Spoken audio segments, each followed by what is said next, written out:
Good morning, ladies and gentlemen. Welcome to the 2022 U.S. Amateur Championship. We've got live coverage for you this morning. Hopefully you're wide awake. I'm Jason Bowman, joined by Richard Andrews, one of our participants in this year's event and a veteran of many U.S. Amateur Championships. Richard, how you doing? It's good to see you, buddy. I'm great. Yeah, I started this thing in 2004. I just love it.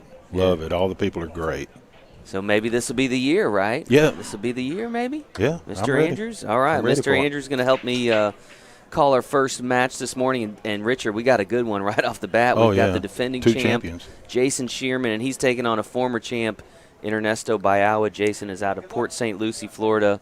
Of course, Ernesto is out of Tomball, Texas. And what a way to start off this year's U.S. Amateur Championship. Race to 7. Of course, we play a combination of 8-ball and 9-ball at the U.S. Amateur Championship. We're going to see 5 games of 8-ball, up to 8 games of 9-ball, depending on how the score shakes out. We are in the double elimination phase of the tournament. We play double elimination until the final round, which is an extended single elimination race. And the winner of the lag chooses the break or the format. Ernesto has won the lag and has opted to take the break, so Jason has selected to start in the 8-ball set. Ernesto ready to break here. And we're underway. Yeah, that was a nice, solid break. I didn't see anything go in, though. Shout out to our friends at PoolDog.com bringing you all this great coverage of this year's U.S. Amateur Championship. We appreciate all their support as Jason Sheerman surveys the table.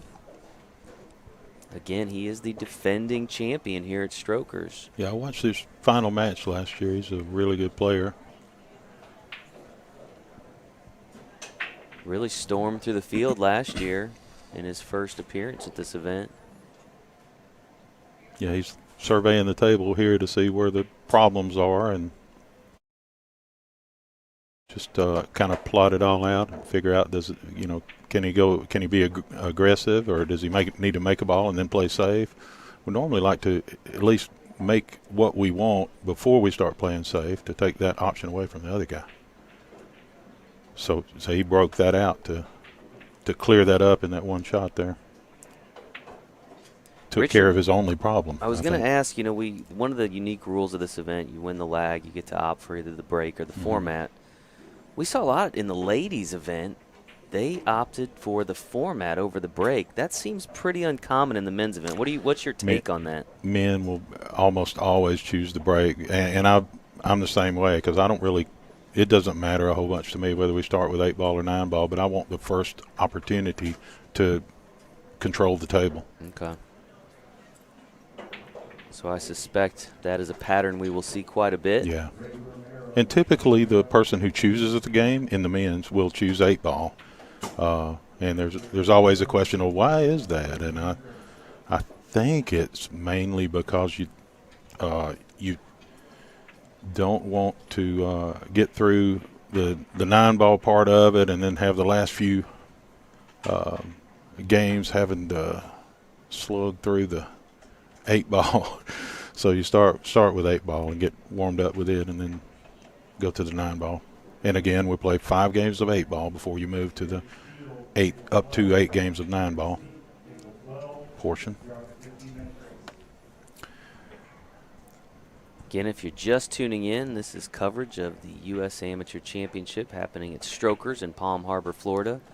First round coverage here featuring Jason Sheerman, defending champion, and Ernesto Bayaua, former U.S. Amateur champion, reigning 8-ball Classic champion. So this is a matchup of heavy hitters this morning right off the bat. Tough draw for these guys. I know it. To be honest. 2 really strong players. Some people ask, is it a random draw or is it seeded? Well, this is obvious that it's not seeded, or these 2 guys would not be playing each other right now.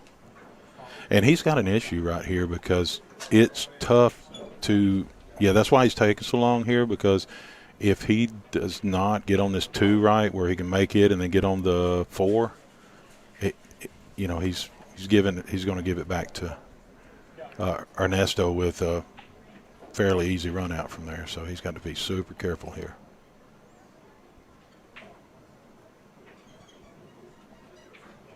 Boy, Ernesto as I look back at last year, had a tough draw in the first round. He faced the defending champion last year in the first round of the tournament. Really?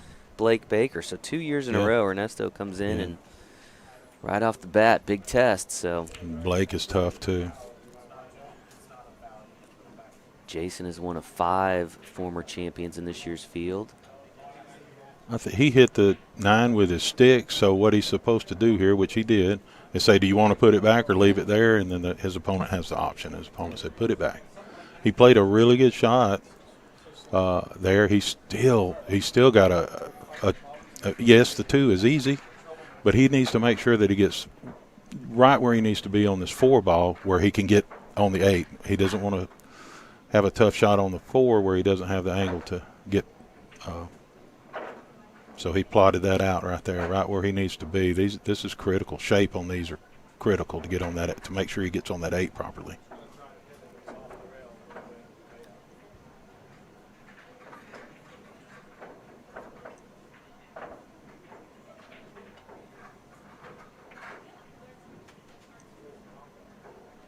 And you will see these guys be very deliberate because, as Yep. Richard knows, once you sit down, it could be a while before you get back to the table at this level That's true. of play. These guys very capable Yep. of running not just a rack, but several racks.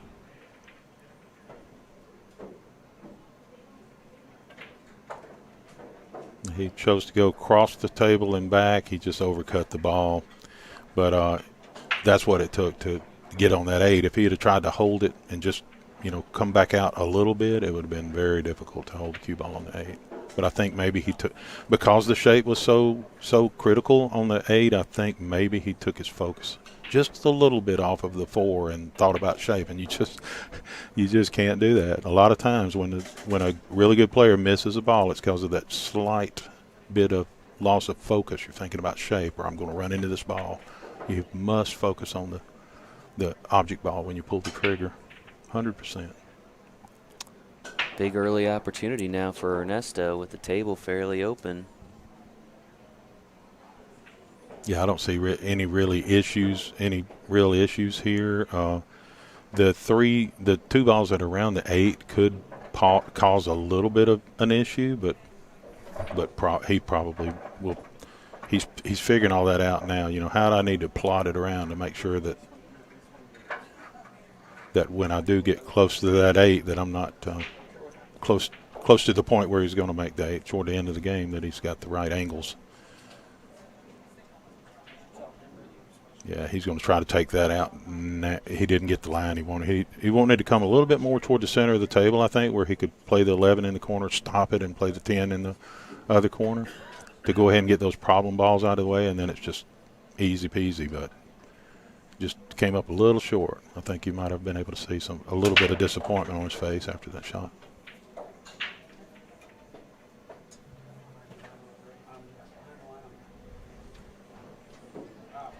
Yeah, he's probably going to just go up, maybe rub the side of the 10 just to get it on into clear space. Yep, or like that. And again, like I said a little bit ago, when you're going to bump into a ball or something like that, your focus, just the slightest bit of focus shift from pocketing the ball over to that, I'm going to bump into this ball. When you pull the trigger, that causes people all the time to miss shots. Certainly causes me to miss them. And now you're playing what time today is your first round? I play at noon today. Richard's up at noon today. And have you looked at CompuSport.us to see who your first matchup is against? Yeah, I did, and I don't recall right now what the name was. Okay. But I'm not familiar with the person.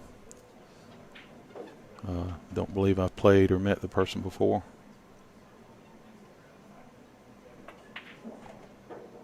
Jason fires that ball in. Yeah, he's just a shade off line there, but he ended up okay. He'll be able to make this in the corner. He'll just probably draw the cue ball to the rail and probably end up behind the 11 ball. But he will be 100% focused on making this 8 ball, nothing else really. There it is. Jason Sheerman will take an early 1-0 lead in this race to 7 as the players prepare the next rack. We're going to hear a quick word from our friends at PoolDog.com.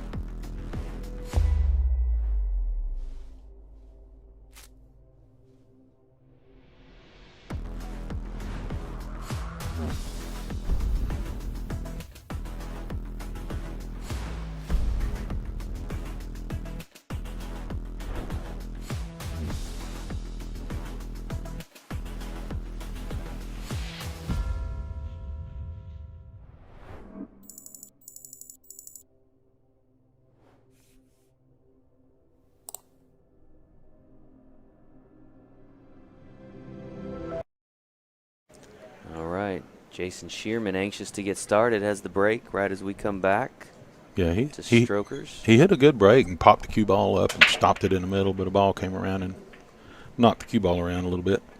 That's 2 dry breaks to start, if I'm not mistaken. I think Ernesto was dry on the break as well. Mm-hmm. Richard, I'm curious because we were talking about, if you looked ahead to see who your opponent was, not somebody you're familiar with, and obviously you've been here many times. Your preference is to play somebody early that you don't know or somebody that maybe you're familiar with? I want to play somebody early that's easy. Sometimes you don't know how that's going to go until it starts, right? I don't, but I do like to. I always have first match jitters. Always. I get nervous in the first match, and after that, I'm okay. But, man, the first year I played, 2004, Berlin, Connecticut is where we played the championship. After the match, I couldn't even complete the score sheet because my hand was. I had to write my name and stuff with both hands because hold mine steady because I was so nervous. Interesting. Yeah. Okay. It's gotten better since then. Yeah. But I was going to say, how many of these have you played in now? Probably 10. Wow. Championships. Yeah. Of course, Richard's son, Daniel Andrews, also here, the father-son duo. And I'm so proud of him. Yeah, we're not. I don't know that. And I know Daniel's been here before as well. But, he's but played this is one. the first time you guys have qualified the same year. Yeah, same year. Yeah, we actually qualified at Bumpers Billiards of Huntsville, Alabama. We were on side-by-side tables in the finals and beat our opponents 11-2, both at the same time. That's very cool. I do not recall another father-son combo ever at the USAM. Yeah, you said there was a father and a daughter, though. Father-daughter years ago. When you did the male and female together. Back when it was just one division. And it was Chris Steele and his daughter, as I recall. I think that was the correct name. And then we had, of course, the Gamble brothers we've had, and the Gus brothers as well. Yeah. Over the years. So, and Marvin Gus here, as well as I saw him yesterday. Daniel Gamble is also here. So saw him. Yeah. Both really good players. Meanwhile, Ernesto trying to even things up. That was a good shot. He needed to clear out the 3 where he could get to it. I think, what has he got? The 6 and the 1 left after the 3. So he wants to get shape on the 6, make the 3 in the corner and get shape on the 3 where he can pull it down to basically a straight in shot on the 1, which will leave him right there for the 8 in the side.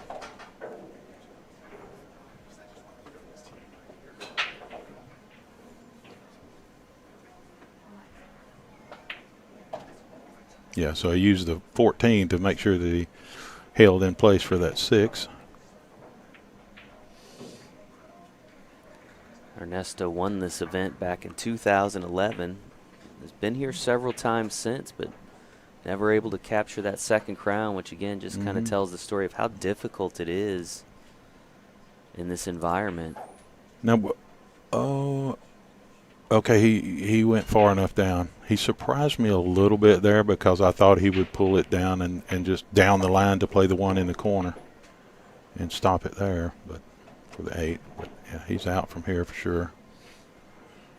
And you notice here that he's not marking the pocket. Typically, we don't do that in the U.S. Amateur. We point at it, and that's good.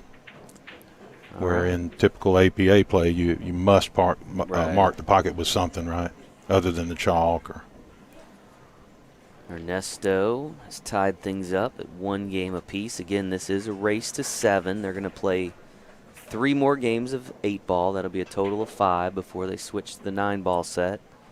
And we can see up to 8 games of 9-ball, and that's one of the things that really makes the U.S. Amateur Championship so unique is the format, the multi-discipline format. It's really a great format, and I like warming up for it with friends back at home playing. We do a lot of USAM practice before coming to this. A lot of great players coming out of your area at the USAM. I mean, a lot of folks. You got David Rowell that's here. North Alabama. He's from Birmingham. My son's from Birmingham. I'm Huntsville, a couple hours north of Birmingham. Robert Hall, a former champion. I know he's not here this year, but he wants to be, though. Another guy that you see, very regularly here. Yeah. Oh yeah, Robert's here almost every year. A lot of great players coming out of Alabama. Yeah, one year, 2006, we had 4 in the top 10 4 from Alabama in the top 10. Wow. Ernesto looking the rack over before he breaks. Yeah. Again, if you're just joining us, just getting up or getting going with your day on this Friday morning, you are watching coverage of this year's U.S. Amateur Championship, produced by the APA and brought to you by our friends at PoolDog.com. Still nothing on the break. Third dry break in a row that we've seen in this match. And I believe that's the 5 and the 14. There, so you see him going over there right away to look at that 5 and 14. He's thinking, now what do I need to do to get that open to where I can run out? And I suspect he'll start with that 1 ball, pull it off of 2 rails and lightly bump the 5 14, I think it is.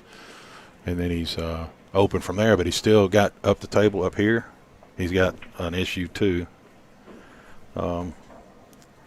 that he's got to deal with.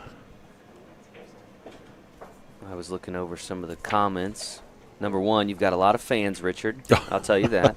But the other interesting thing came in is somebody notified me we had a husband-wife combo at this year's USAM, Carlos Chavez and Kaylin Chavez. And I remember when they came in to register. I forgot about that. But obviously different tournaments, but, you know, all under the same umbrella. Yeah. And how about we've had that before with Jason Sheerman last year and his wife Julia. She got second and he got first, right? She finished runner up. So talk about a pool power couple there. Yeah, for sure. Of course, Ernesto and his significant other Teresa. She's here quite a bit. I don't think she qualified this year, but she's here supporting him. So, you know, pool's a family affair. You know that, Richard. Yeah. You and your son. It's one of those things that you could enjoy with everybody in the house, really. And my daughter's not really a pool player, but she did beat me in bumper pool one time, so we always like to talk about there that. You go. Now you see how he made that ball, and that did not turn out the way he wanted it to.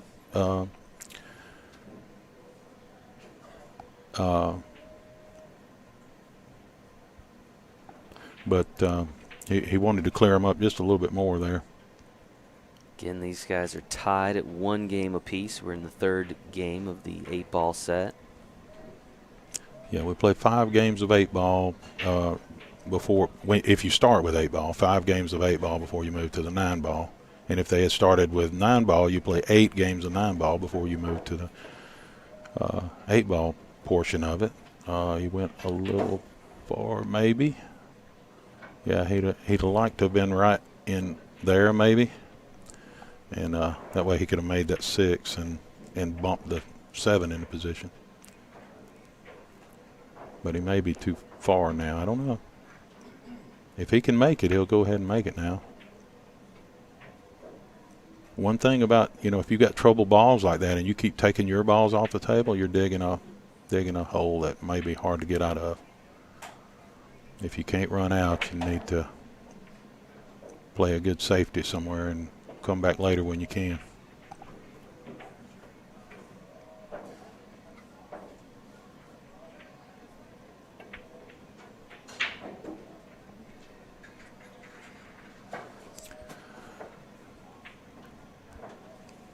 Yeah, I think he was playing that shot probably with a little bit of inside or left English to help it in the pocket from there, because he couldn't cut much of it, and I think it grabbed more than he thought it was going to and pushed it into the rail. If he'd have pocketed that ball, he would have been out from there because of the following shots would have been open. Richard, I was looking over the qualifier list for this year's event. Interesting name that popped up, a name that I know you're familiar with that we haven't seen in a while. Henry Brote back in action this year. I was worried about him last time. That didn't see him. I'm so used to seeing him here every year. Yeah, it's been a few years since I've seen Henry here. Of course, he is a 3-time winner of this event. So yeah, amazing. And his last win was just a few years ago. Yeah, I'd be interested in seeing how he fares. Again, he's one of the 5 former champs here, amongst a slew of veterans like Richard, who have been here many times. Yeah. I've never won the thing, but I've gotten close. a second. What year was the runner-up finish? 2006 was runner-up, and 2010, just up the road here, what was the other strokers, I got 5th. Okay. The year Raymond Linares won. Awesome player. Raymond stopped by yesterday. He again I think he was unable to qualify for this year's event, or maybe I don't know if he was able to play or he didn't qualify. But again, you guys like Robert and Richard and these guys, it's not easy to get back here year after year. Just getting here is a huge victory in itself.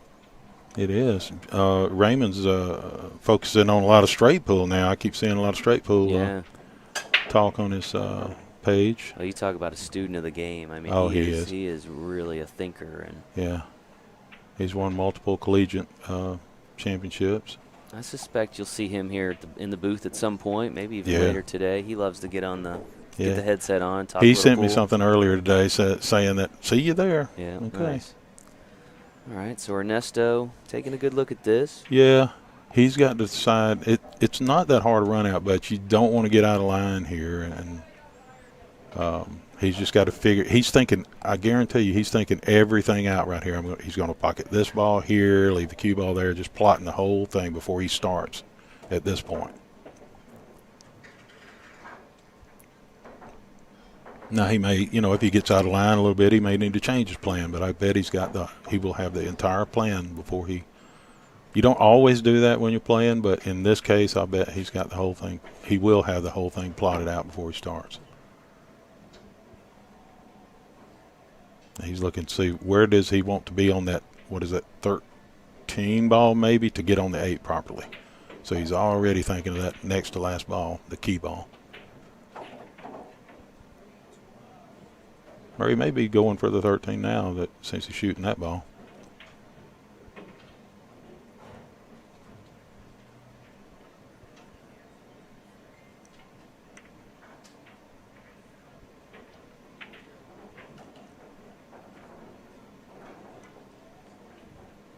All the tables here at Strokers in action early this morning, first round of the day. We will have coverage throughout the day here on the APA Facebook page as well as our YouTube channel. So stick with us. We're cruising right into the weekend where we're going to keep on going. Saturday, Sunday. We'll wrap it all up Saturday or Sunday afternoon, I should say. Looking forward to it. Match. A lot of tables in play right now. A lot of good players. And one of the great things here is that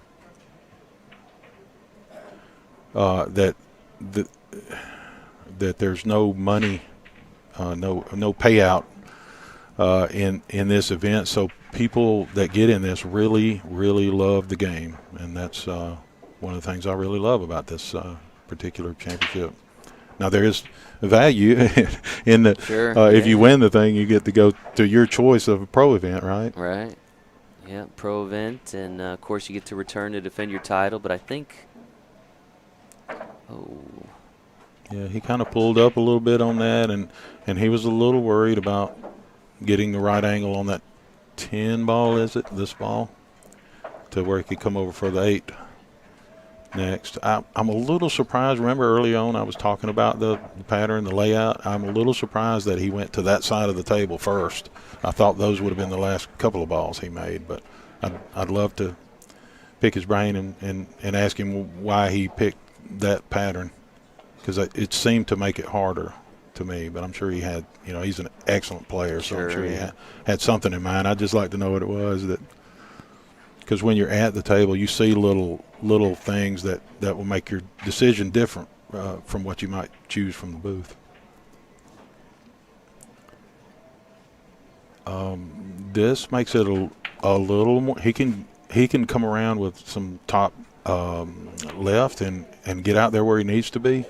But if he had been here, then it would have been much easier to pocket the ball and bring it out here than it is now. Again, this is Jason Sheerman at the table in this match. The defending U.S. amateur champion. Really stormed through the field last year. He's going to go the other way and just pop down the table, and I probably would from here too. But you're relying on that rail a lot. Now he's going to have to bump into this ball. Be careful not to hit it. He's got to hit the 8 a little bit full. If he hits it thin, he could scratch in the side.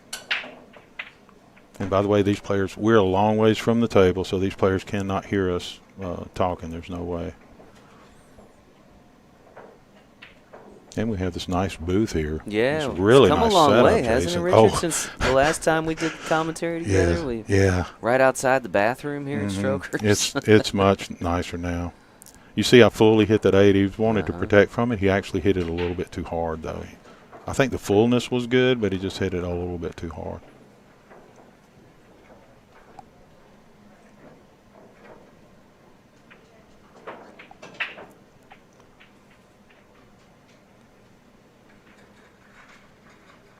Going for that lower corner here.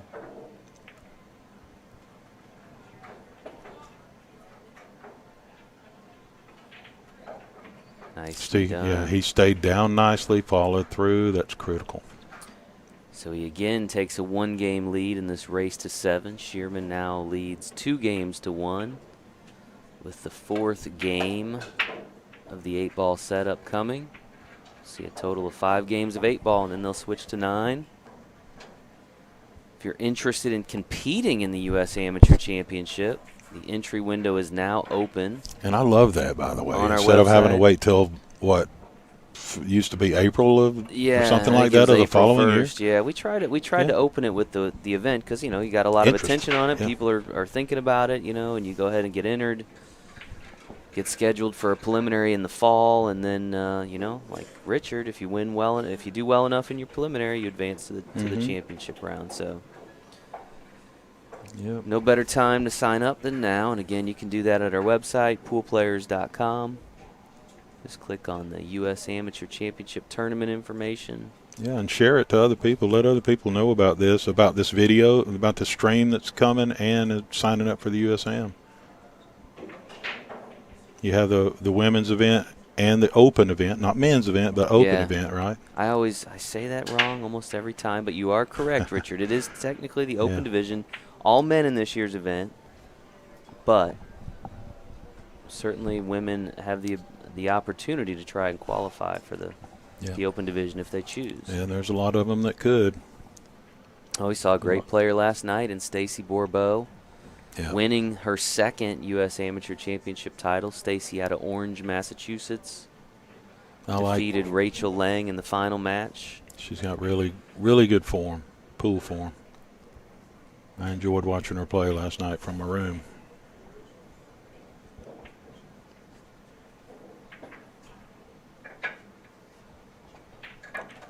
Speaking of room, that's one of the great things, too, about last several years here anyway, is that we get to stay at the Godfrey Resort right there on Tampa Bay. Is that what that is? Right there on the water, yeah. Oh, it's beautiful. Yeah, we got to see the sun set last night and video it a little bit.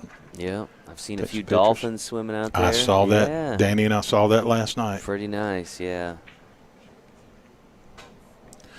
He's got an issue here with the 487,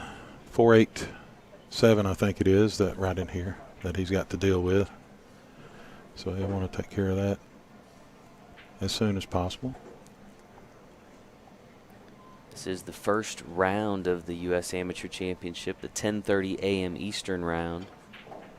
Next round kicks off around noon. Banking this cross side. Went a little long, looks like. Couldn't see it, but yeah. A little long.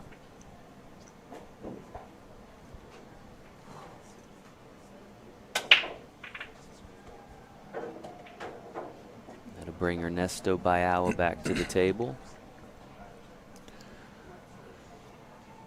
His best shot to shoot here is the 10 in the side, it looks like.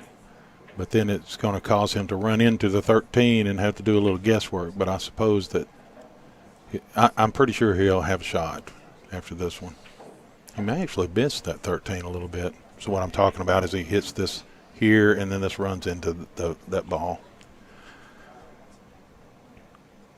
But I got a feeling by the time it gets there, it'll have enough top to where he may not even touch that ball, the 13. Yep. He overcut it.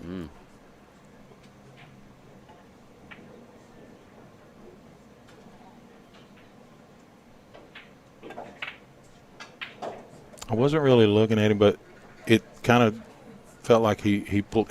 You see him rubbing his head over there. Come on, guy, get it together. It's early in the morning. I've been there so many times where man, did you really just miss that shot? Yeah. Because he did not expect to miss that shot. I think it was another one of those situations, though, where you get down over the shot, you get ready to pull the trigger, and your mind just a little bit goes over to, am I going to run into that 13 or not? And that will cause you to miss the shot. He's still got this issue right here that he's deal with, so he's going to be carefully thinking about how do I get that into a playable position. You don't want to pocket your balls and not be able to run out, because it really puts you at a huge disadvantage if you don't run out after clearing your ball, most of your balls.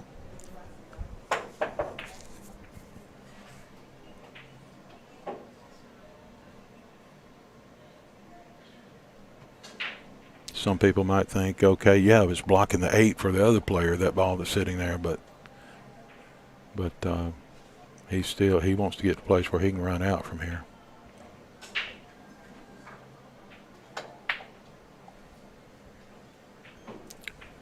Jason is sponsored by Mez. See him playing with a Mez cue. A lot of the players at the U.S. Amateur Championship have some type of sponsorship arrangement, whether it's with a local pool room like you have, Richard, Yeah. right? You guys got Iron City Billiards in Birmingham. Awesome place to shoot pool. A lot of room between the tables. It's just, if you've never been to Iron City Billiards in Birmingham, check it out. Nice, yeah.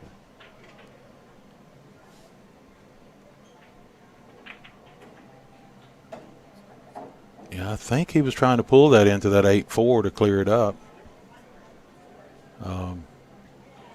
But he created another issue right here. Oops. Well, I see you quickly switch back when you saw me drawing there. Yeah, created another problem there right here.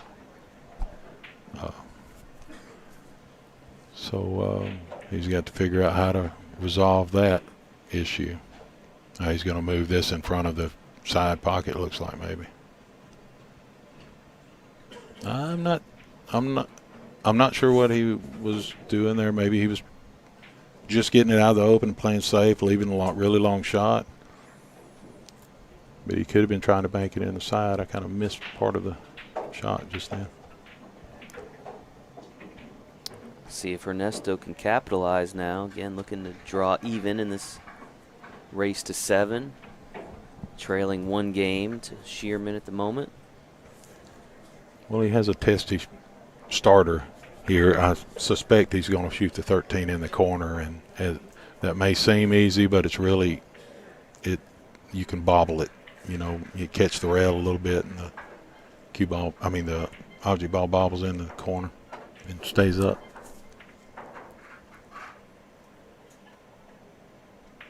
And he'll be thinking, how do I get to that 14 over here? What am I going to do to get that out of there? Because it's going to be tough to run out unless he can get that out into a playable position where it's got a pocket somewhere.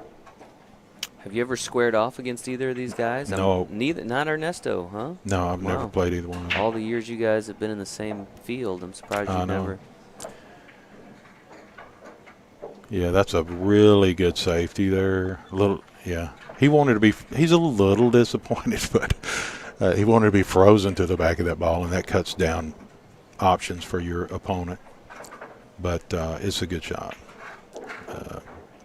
He's still, even if he gets ball in hand, I think this is still an issue right here, because even with ball in hand, it doesn't have a pocket.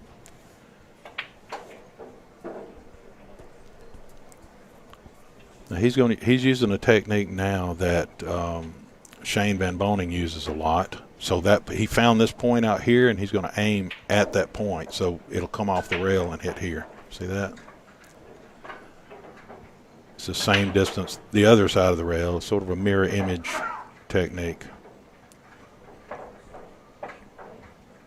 Oh, that's great for Jason that this ball ended up in front of these two. It would have been nice if it were a little further, though, where he, would would be able to make it from there, but it does block those 2 balls from Ernesto being able to pocket them.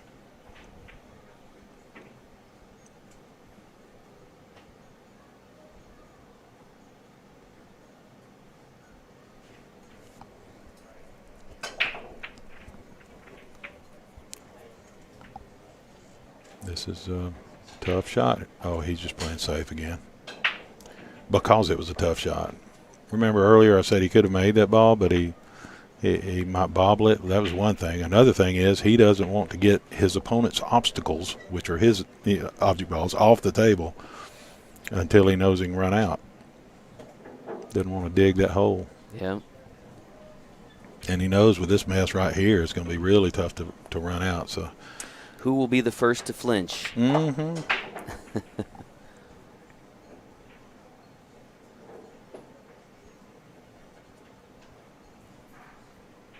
And same thing, Jason doesn't want to make any more balls unless he knows he can run out, right, because he's, again, taking his opponent's obstacles away.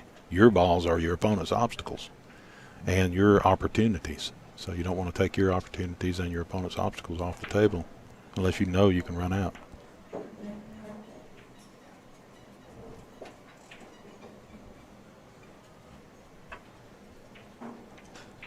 I appreciate Pool Dog being a sponsor here. I'm going to have to figure out what I can go buy from them. Yeah, you know, they're such a great sponsor of really all of the big live streams that we do, whether in Vegas or here at the USAM. They've been real supportive, and you know, their support allows us, you know, you're using the telestrator, and we bring in Jeremy Jones, and I mean, these are the things that their support helps us to deliver this, you know, to our viewers. So I'm glad you mentioned that, because they are a big part of this. And so if you need billiard accessories, whether it's a cue, a case, you know, whatever it is, they got it. Is it pooldog.com? Pooldog.com. Yeah. Follow the dog. And you'll notice in that previous shot, he sent the cue ball around. It looked like it was kind of wild, but he was actually trying to bump into that ball, get that out in the clear, pocket that ball. He was being pretty aggressive there, actually. He surprised me a little bit. He can go at it again, too. If he pockets this ball in here, he can send this around. Again, that's very aggressive. I would expect him to play safe here and probably put this, if you could go like this and put this ball up close to that other one, then you can break it out and he can leave the cue ball over there behind the one maybe. No, he's just going for the end rail. I think I would have preferred to, like I was saying, send it up that way and then draw my cue ball back up behind that ball. But he might have not had a good angle for that. Notice the cue ball is right against the rail, though, so that's just what he wanted to do. That was a very good speed control.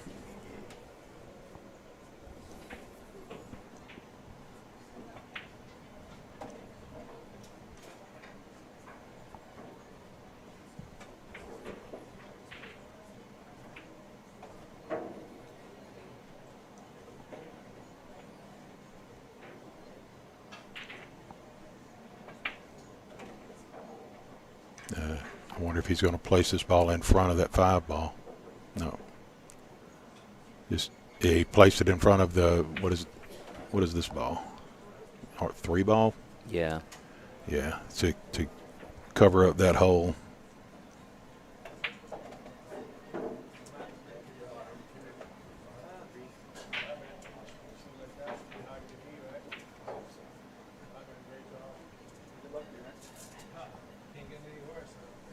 Again, if you're interested in finding out who plays when and who plays who, you want to go to compusport.us.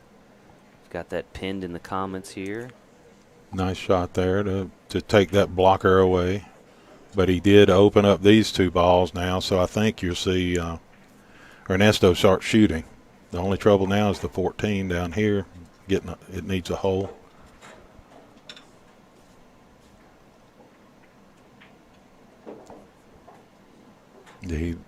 He's not going to be satisfied at all with that, because he wanted to be buried, that ball to be buried, I think, behind the 14.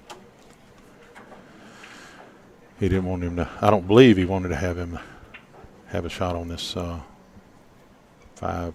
Is it in the corner? But still, even if he makes the 5 and the 3, this 1 ball down, which he just looked at, that is tough to get to.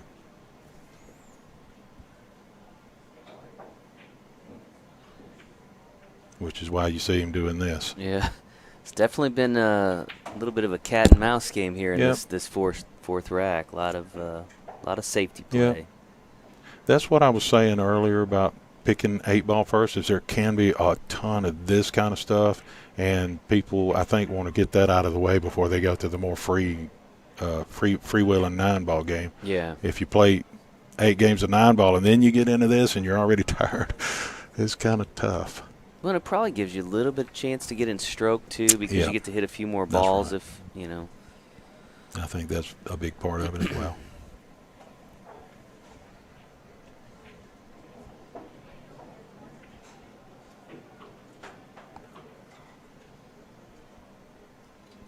You said you got here bright and early this morning. You get a little table time in, right? Yeah, I got here at 8 o'clock and came in. My son and I both practiced for about 2 hours on these tables because you always like to get a feel for the now, if he wants to be locked, that's a good shot there because I don't think he could see either of the two solids.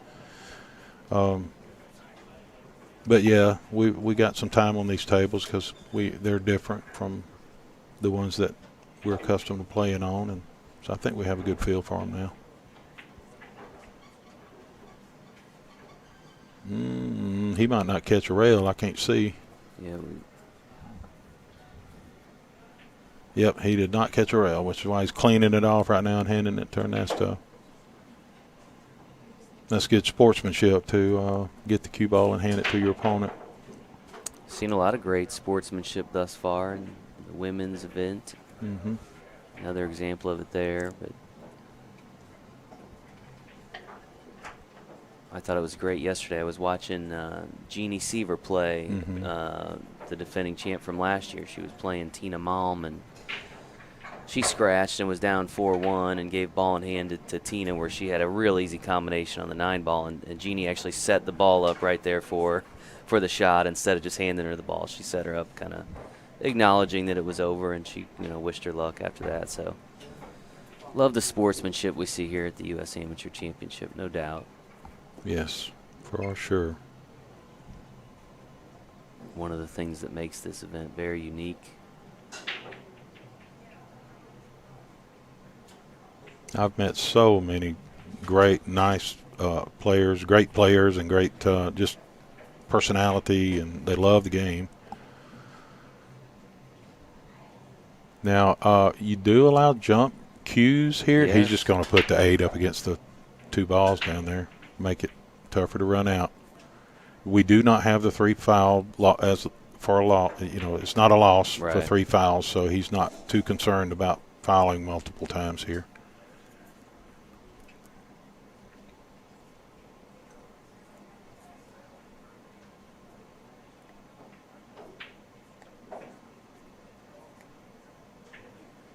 I am really shocked that over all the years you and Ernesto have never met up on the bracket. That is surprising. Yeah, I'm surprised too. Now he's going to get his ball out of there and leave the cue ball hook. Oh, Watch careful. out. He does not want to make that 10. And it looks like there may be, can we see the other angle from the end of the table? I think he can get past the 8, maybe. No, I wouldn't risk that. So he's going to he's pushing another ball up there because he's not sure that he can get, if it hits the point, he's no good. He's good. Yeah, that's fine.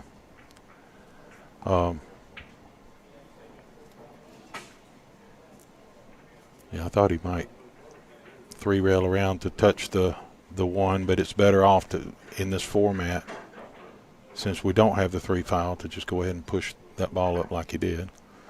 Now Ernesto's doing the same thing, getting it. Okay, now he forced him to. Yeah, Ernesto forced him to 2-rail kick, probably. Maybe he'll have to go 1 rail here. Looks like here and back, and that is a risk of a scratch right there. By the way, this is tough. This is really tough. Another option is possibly to come in this way and touch that ball, but this is very difficult to hit. And if he does hit it, like I said, going one rail he might scratch. If he goes the other way, obviously he won't scratch.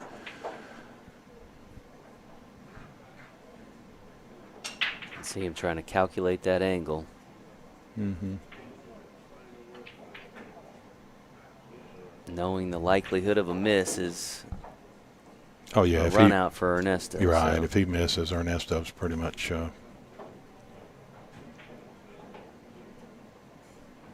guided unless there's some kind of weird miscue or something. Seen a nice surge of viewers over the last few minutes. So if you're just tuning in, you're seeing coverage of this year's U.S. Amateur Championship.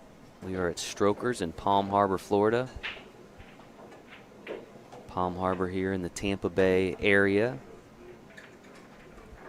Jason Sheerman at the table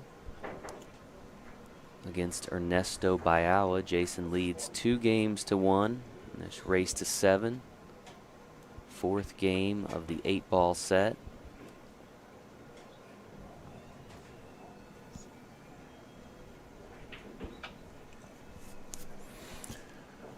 Yeah, it looks like he's opting to go that route that I showed you earlier, where he's coming in this way to hit it. I don't know. I don't know if this ball is in the way or not, but it's you notice he's taking a lot of time is because it's a critical shot and it's difficult to hit. Very difficult to hit.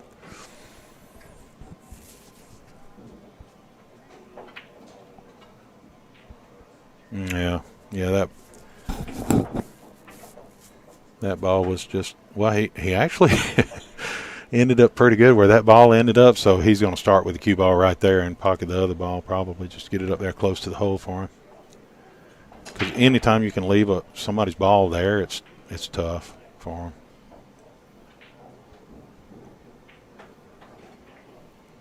See another great player in the background there. We're on table 1, Kenny Brisbane. Been a couple years since I've seen Kenny, but a former champion. Mm-hmm. I think he qualified last year, but wasn't able to make it. I think maybe due to COVID-related reasons, all the things we were dealing with this time last year. But good to see him back. You can see him in the background. Yeah, he was wearing his mask up in at Derby City Classic, but I don't see his mask on here.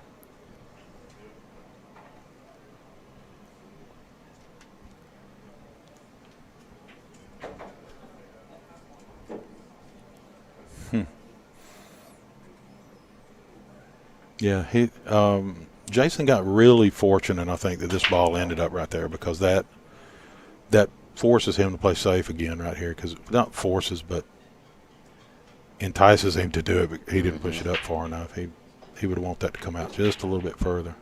Now it's he doesn't have this ball in the way that was there earlier. Remember that ball in the way that he hit?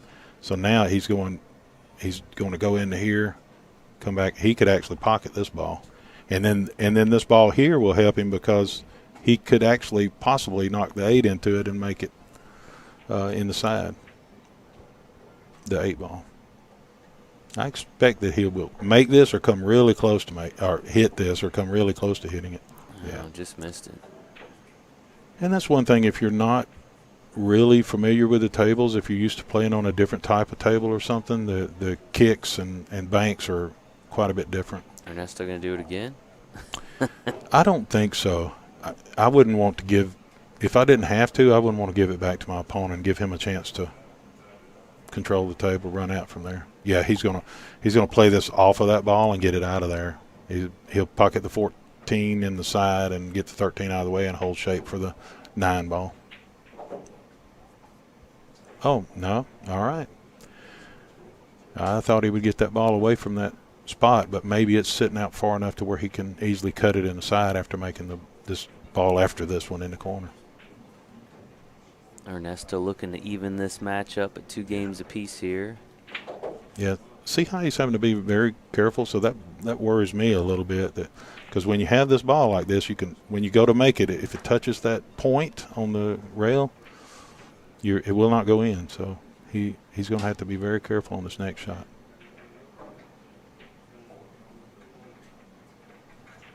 Now, I'm really surprised they didn't bump it away from that hole when he had the opportunity a moment ago. Maybe he was attempting to, is the reason he shot that shot. I think he just accidentally hit it straight in the hole and missed that ball. Yeah, that's good. Nice. Yeah. Notice again, he just pointed at the pocket. He's one of those that aims at the table really, really low, but then picks the tip up on the last stroke and hits it center instead of bottom. So we're even at 2 games apiece here in this first round action at the U.S. Amateur Championship, tied 2-2. We're going to see the final game of the 8-ball set here before the players switch over to the 9-ball format. We could see up to 8 games of 9-ball. See Jason Sheerman preparing the rack. Ernesto will have the break.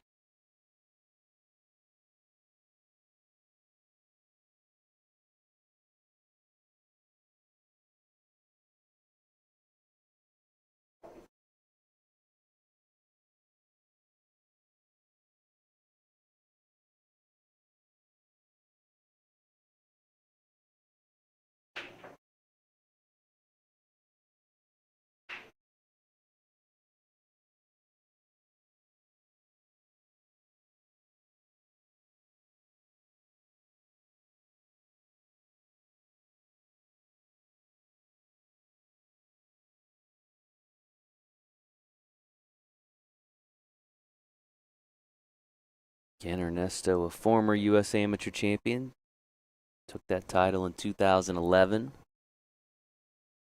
Has had a lot of success, particularly in the 8-ball game.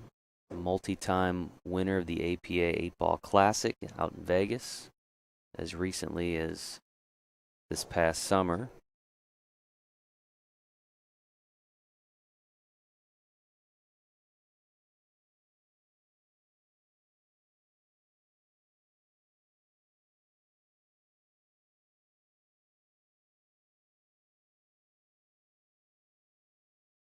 He'll look to take the advantage here before they move into that 9-ball set.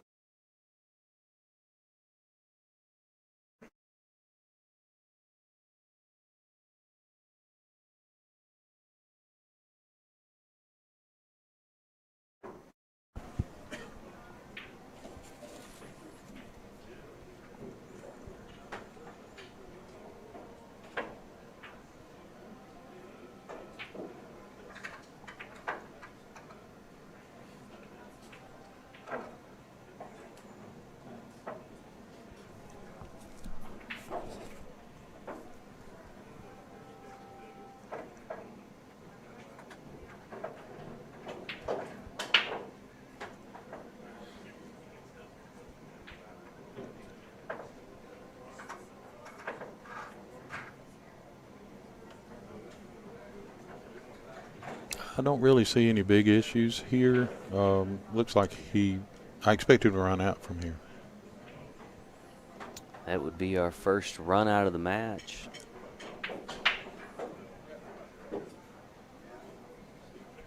I should say our first break and run of the match. Yeah, he has a little bit of issue here. He's got to hit this a little harder probably than he would like to. See how hard he hit that to bounce the cue ball out. But in the 8-ball is he'll be looking at that now. I'm sure because of the proximity to that 14. Is it? He's got to make sure he gets on the right position for it, which is probably he wants to end up right in here somewhere to play that in the corner, I suppose.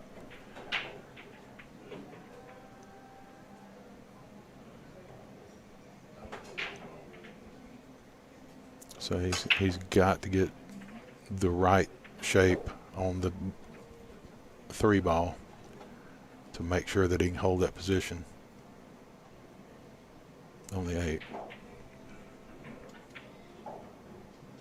And I think that is a good line to stop it right there.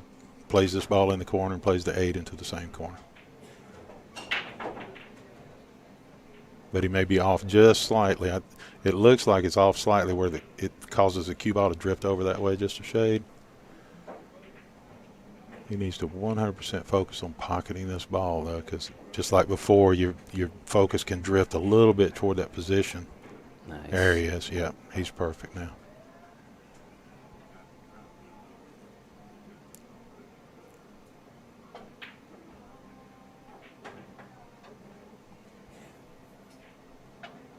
Yep.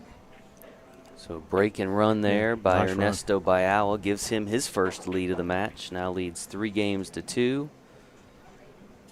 They're going to switch over to the 9-ball set. He's got to be feeling good, Richard, getting in stroke like that, Sure. running out on the right before switching to 9-ball, having the break. Yeah, that was a nice run out. Really good control of the cue ball. I noticed the previous screen we had up there talked about signing up. I love the fact that we can sign up now instead of having to wait till next year. Actually, Danny's already signed up for next year. I was in the middle of something and didn't do it. But, yeah. I'll sign up when I get a chance later today. Again, you can do that on our website, poolplayers.com. Just go to the U.S. Amateur Championship tournament information. Preliminary rounds held in the fall.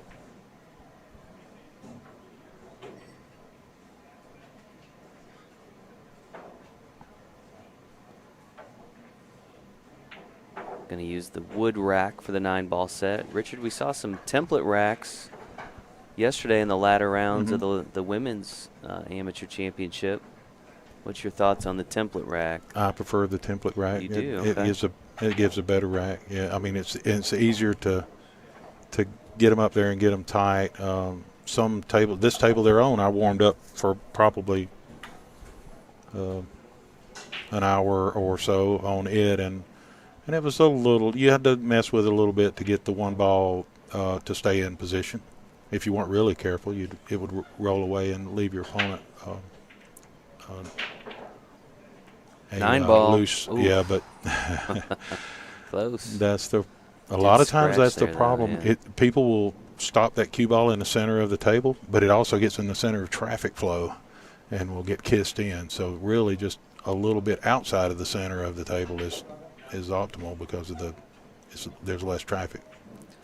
Well, 2 balls on the break and scratched as well. Oh, he's got to be careful. You see how he's rolling that around with his stick? Yeah. If that had slipped over a little bit and touched that 4 ball, that would have been foul ball in hand for Ernesto. So I would not, if I'm that close to another ball, I would never move it with my cue, but I'd move it with my hand because of that. Roll up slightly and play the next ball in the other side.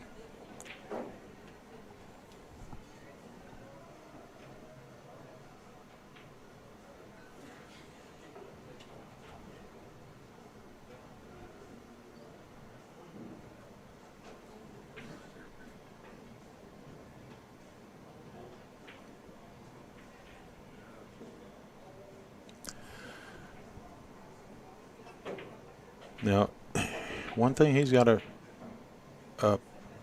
protect is to make sure that he stays away from that 9 ball and the 8 ball. Okay, good. So he did for sure. Gave it no chance of hooking himself behind those 2 balls. If he'd have come around the other way, where it comes around here and up this way, then he might have come behind one of those 2 balls. So he totally protected against that.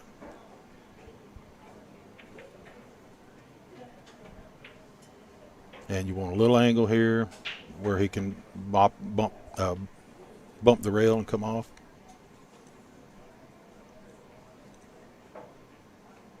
And come off right on the line that he wants to be on once he hits that rail. And you can immediately see the increased pace of the match now that we've switched to that 9-ball set. Yep. Big difference.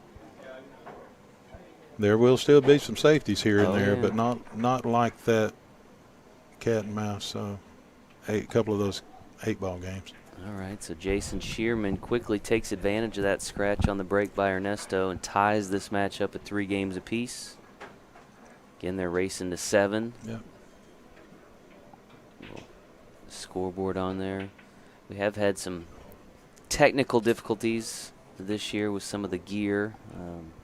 Basically catastrophic gear failure, a big piece of equipment basically that crashed on us the first day after the first couple rounds, caused some issues that first day, but that's why the score has been a little bit of an issue. And So, but we're making do. The most important thing is that we can continue to bring you this coverage and this great match. Again, this is the first round. This is not the final round. This is the first round between these two. Two champions. Second year in a row, Ernesto pulls a defending champ in the first round. Kind of a tough road for him, but certainly an entertaining match for the rest of us.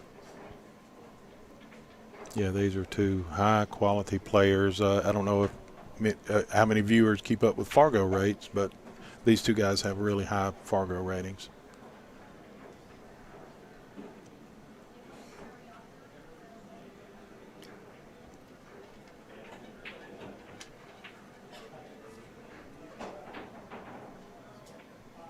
He's making sure that he gives Jason a good rack, checking it out to be sure.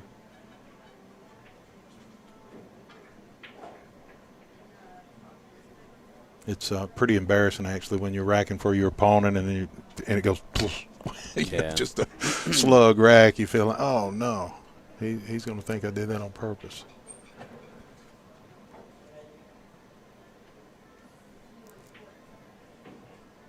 And if both players agree, they can use the template rack, right? Yeah, both players do have to agree.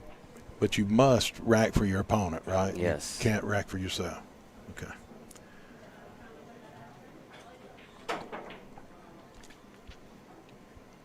Yeah, remember when I said this just a little bit ago about the head ball? It's a little difficult to keep it in where you want it to stay in. There has a tendency for it to roll off just a little bit, so you have to get it right in the right place. So he's being careful to do that for his opponent.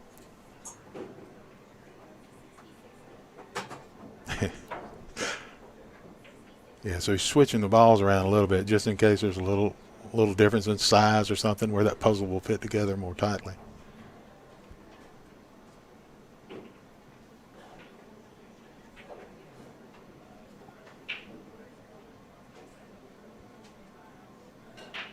All right, feels good about it. All right. Again, all tied up here at 3 games apiece, race to 7.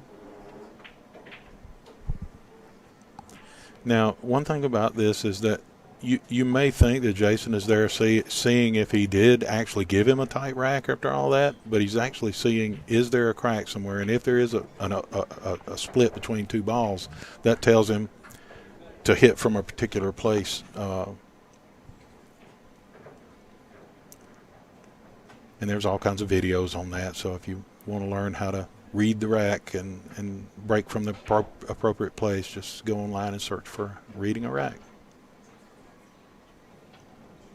or breaking 9 ball.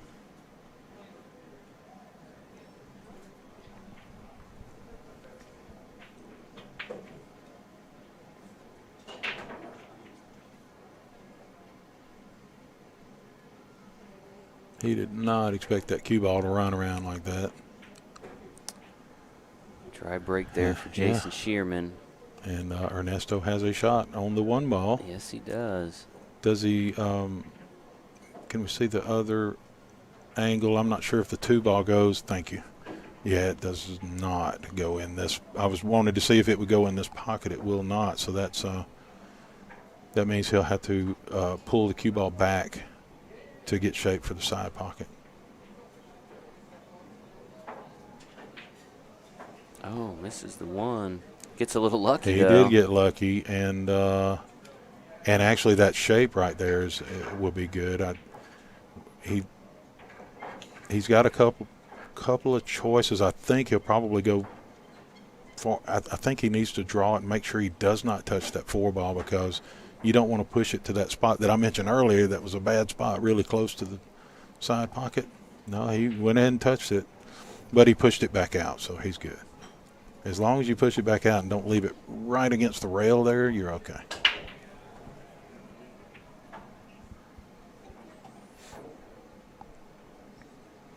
Yeah, really fortunate on that first shot, not only on the 1 dropping in the side, but giving him the opportunity on the 2 ball.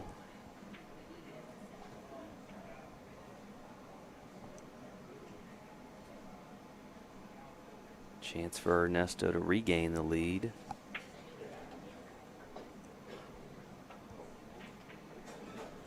Yeah, sometimes people complain about that, that, oh, he lucked it in, now he's still shooting. But on the flip side of that is he might have lucked it in and then not had a shot. Right, and right. forced him to give ball in hand to the other guy. So it works both ways.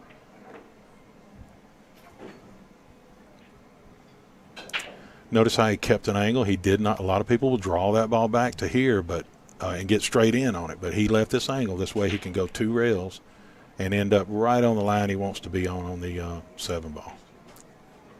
As soon as he's a little, he knows it. Did you see the way he walked off there? He was upset about it. He wanted to come more into here, and he hit it a little bit too hard. He wanted to come off here and just come down this line. That way it makes it easy to approach the next shot. Yeah, he's rushing a little bit right now because he's frustrated, I think. But he needs to take his time and figure out what's the best shot from here. And he did. You saw he got back up. He's going to hit this really thin and leave the cue ball behind hopefully behind the 9, but at least really long. That was the main goal, leave him really long. Well, Sheerman will have his work cut out for him on the 7 ball here. Yeah, he does. And he's got a couple of choices here. I tend to be very aggressive. I would probably try to cut this in the corner and send my cue ball here and back up. But if, he's got to feel good about it. I don't want to play some kind of fake safety and leave the other guy out. So I'd rather be aggressive and give myself a chance to win from there. But I think he's playing safe here.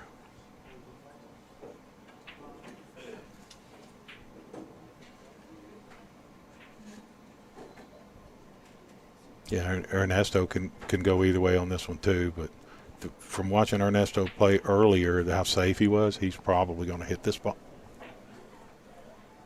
He's probably going to hit this ball over this way and let the cue ball go over here. But I would try to pocket this ball. That's just me. Because you can make this ball, and then you can send the cue ball up this way. So, I'd rather go ahead and be aggressive and get her done. Yeah, he's going for it, looks like. See how he's putting left English? That means he's going, because it has a tendency to go that way. So he's putting left English to make sure it holds back and goes that way. All right, he's going offense. Yep, looks like it. Oh, he's kicking down to the other end of the table. Okay, I like that. That did not occur to me to do that particular shot. Again, I play more aggressively. So I would have definitely tried to pocket that ball. Because shape was pretty much natural if you pocket the 7 that you were on the 8.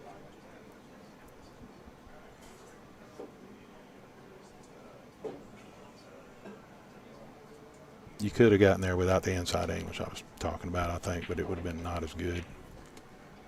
And if you apply that inside English, it does make the shot harder to pocket, which it may have been why he chose the kick shot. This match could not have been any tighter. It's yeah.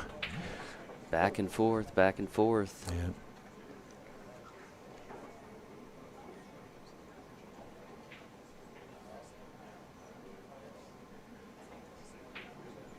Looks like we have a match finishing on the corner table there.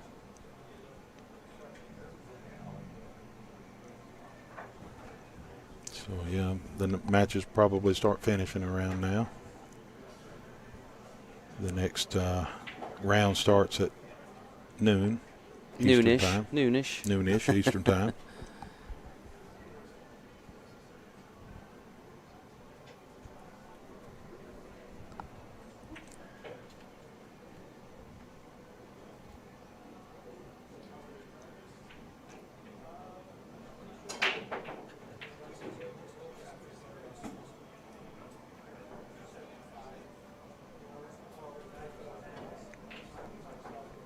Yeah, he went ahead and went for it. Yeah. These tables tend to bank a little short, so you saw that's what happened to him. It came up short of the pocket. So you got to over bank them a little long or over cut them a little bit. And that's part of practicing on the tables, getting used to the tables. How do they bank? That's part of what, when you're warming up for a tournament, you need to check that out and see when I'm kicking and banking, where do the balls go, and then you know how to adjust.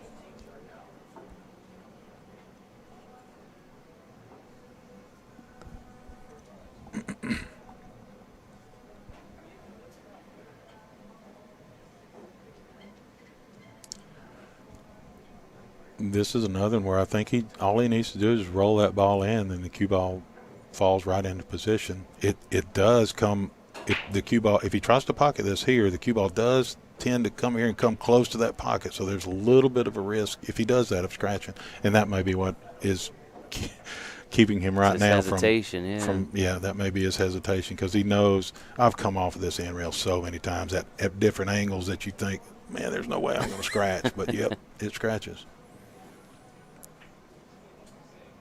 Looks like he's cueing down a little bit, so he's not doing. It's hard to tell really from here. He's playing safe, I guess, but that's going to put it right in front of that.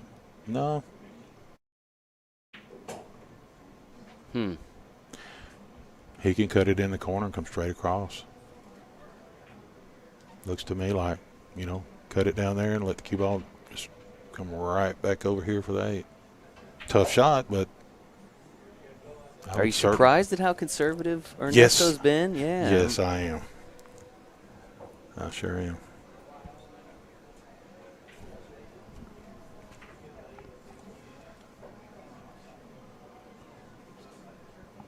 You always wonder what effect the opponent's kind of playing style has, and Sheerman is often conservative, so maybe that's played part in what we've seen from Ernesto here. I don't know. Yeah. I noticed here, we'll see it when he puts his chalk down. It looks like Jason is using the new Tome V10 chalk. I bet you Bulldog has that chalk if you want some of that. It's supposed to be the best chalk. I actually use the Tome Pyro now. I'll have to order me some more from Bulldog.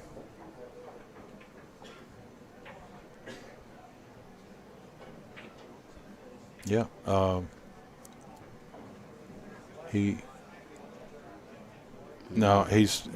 You think he got fortunate, but it's too easy to pocket this ball for Ernesto.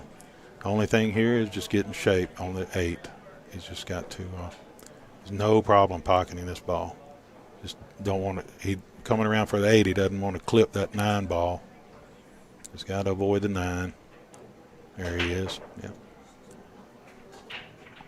All right, so conservative play appears to have paid off for Ernesto in this rack at least. It's going to pocket the 8. Should be no problem with the 9, and that'll give him a 4-3 lead in this race to 7. I like Ernesto's shoes. Nice and shiny for the TV.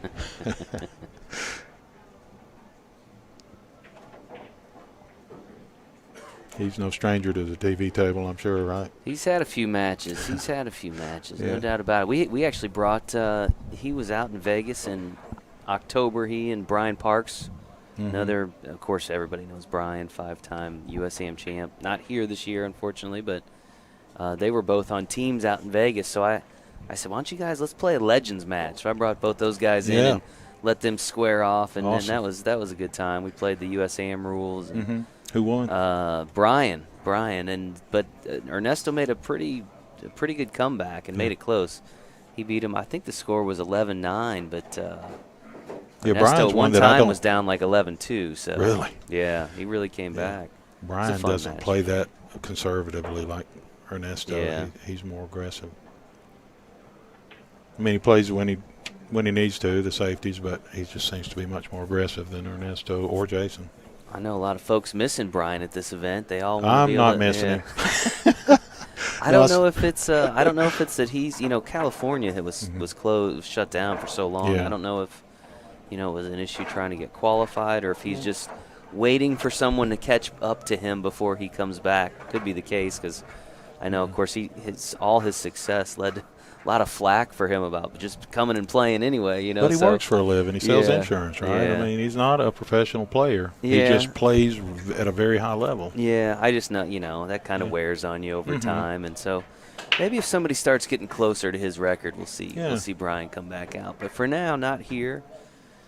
And we'll see. Will it be a new name? The last 3 years, Richard, we've had players kind of come out of nowhere. We had Jason last year, Blake Baker the year before, Abe Shade. I mean, guys that just kind of came in and steamrolled Hurricane through the field. Abe. Yeah, I remember he's a commentating fun one. that He's a match. fun one to watch, isn't he?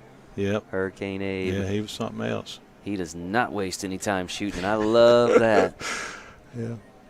Commentators love that. Yeah, no dead time to fill. He was aggressive and just a really sharp shooter. Ernesto with the break here. Let's see what he does with the cue ball this time. He popped it to the center last time, and the ball came around the table and hit it like that into the side. He almost did exactly the same thing. So that's what I was saying. See how he left the cue ball right there. This comes around and knocks the cue ball. If you can pull the cue ball to here instead, nothing goes through there. Balls go everywhere, but not through that. And that's one thing I've seen some of the professional players do is they pop the cue ball back, boom, into a section, into an area of the table that does not have all that traffic.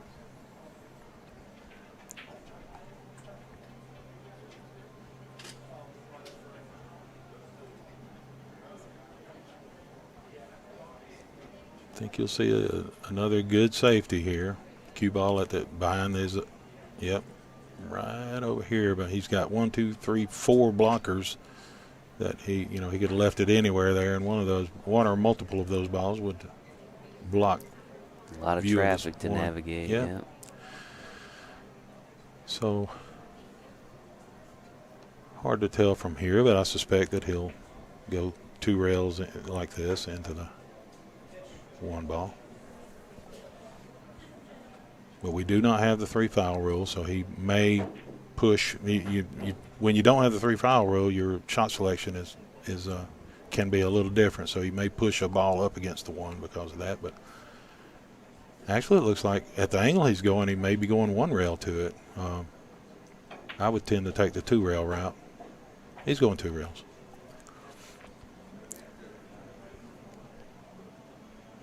The 6 ball falls there. Ernesto will have ball in hand.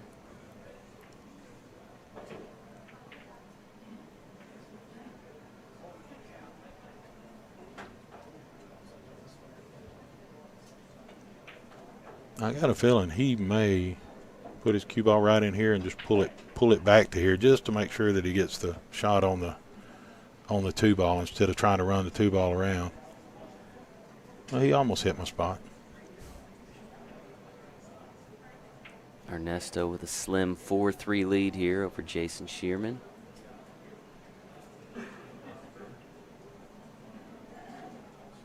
Yeah. He may run the cue ball around, but I would think he wouldn't want to do that. He wants to make sure that, he is running it around. It's a little scary, though. This is why right here. That's why I was suggesting come off that rail and come in here. That way you're ensuring that you got that 2 ball in sight the whole time, and you don't risk. Even if you overrun it, you still got a shot on that 2 ball. Where going around the rails, it's just a little iffier. Iffier, is that a word? Iffier? I'm going to have to look that up. I know what you meant. It's like noonish. Yeah. Iffier. Uh-huh. Questionable. There you go. That.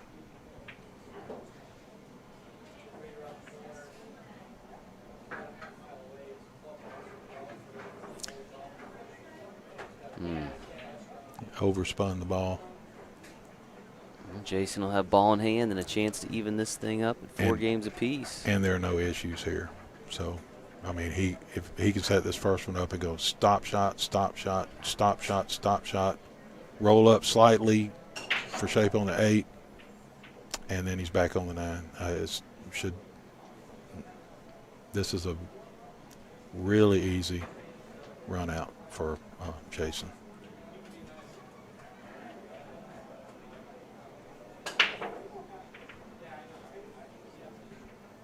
Yeah, stop shot, stop shot, stop shot, unless he wants to pull it back and play it in the side or something. But I see 3 stop shots here.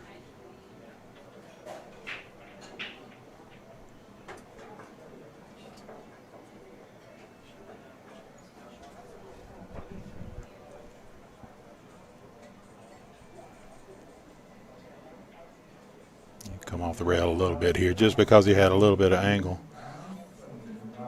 I think you follow this to the end rail and back out just a little bit because you want some angle on that 8. Don't want to be straight in. Got to be able to pull it back off the rail so he'll bounce off a little bit to get that angle. Now he can pull it back. He can draw it back here, or he can go like this. Either way, or like that. That just took a lot more spin to do it that way. I was taking more of a natural path.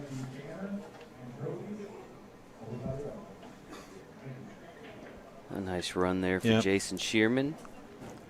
You'll see how ties this back up, 4 games apiece. Stays down nicely on his shots. I love to see that. Stay down, back, and through. Richard, if I'm not mistaken, there has not been more than a 1-game lead at any point in this match, correct? I think it's gone back and forth, back and forth.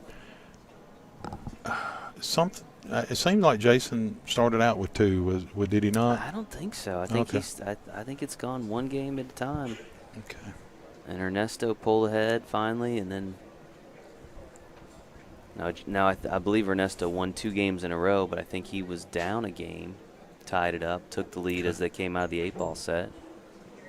But it has been everything we could have hoped for in this early round matchup between these two, and nothing Ernesto would like more than getting out of this first round with a victory. We talked about the fact he had to square off with the defending champ last year, and it didn't go his way, so he had to work his way all the way through the 1-loss bracket, which I mean, that's tough. The tougher road.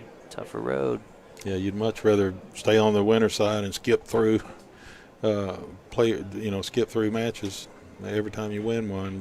When you get on the 1-loss side, just a longer road. You know what, as I think about it, am I wrong about that? Was it Blake that won that, or that took the loss in that match last year? I could be wrong about that. One of them made a phenomenal run through the 1-loss side. It might have been Blake, as a matter of fact, and I think ended up finishing 3rd after that. I think I said that wrong. Either way, Ernesto would love to get out of this round, though, with a victory. There's no doubt about it. No doubt about it.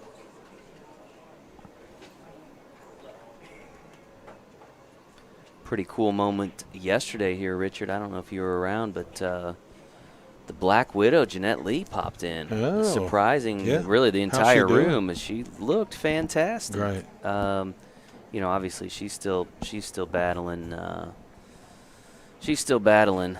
She was diagnosed last year with stage 4 ovarian cancer, so I think that battle is gonna continue. But she looked great. Said she's feeling okay, but boy, the excitement in the room when she came in, it was kind of electric. Yeah, everybody loves her. Everybody to be able to see her, and she actually jumped on the stream here for a few minutes during one of the matches, and just great to see her and be able to give her a big hug. Yeah, I was fortunate enough to commentate just for a little while with her a few years ago, and it's just a pleasure. She's really knows the game. Sheerman with the break. We see another scratch on the break. Yeah. We've seen a couple of those. Yeah, he has let his cue ball go a lot more than I would expect from his caliber on the break.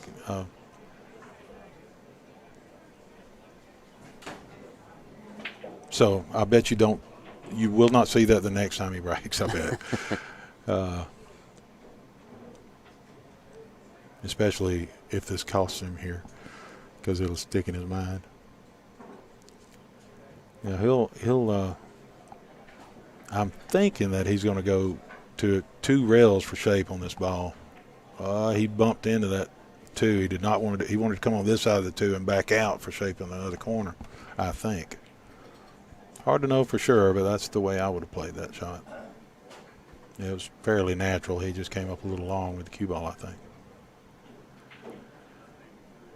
Now he can bank this ball if he feels comfortable banking it, or he can cut it in the corner and have the cue ball go here and back and back. I mean, it could just, he's going to have a shot on a 3, regardless of where. But he's going to play safe. We've both seen he's very conservative, so he'll just put it behind the 6 ball and hope that Jason makes a mistake here on his kick.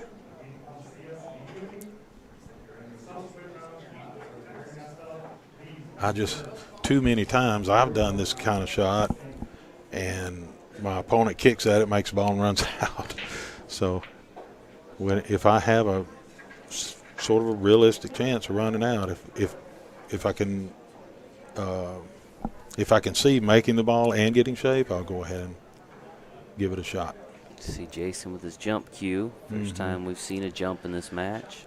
Yeah, he's got to get the cue ball up quickly and then back down quickly, and probably put a hair above center on it to make the cue ball roll forward slightly. Yes, you can. People wondering, yeah, when you're jumping, you can draw it, you can follow it. You know, it's just a court. It's from the angle you're attacking the cue ball, there's a center point, and then you go up or down from there to get forward or reverse on the cue ball.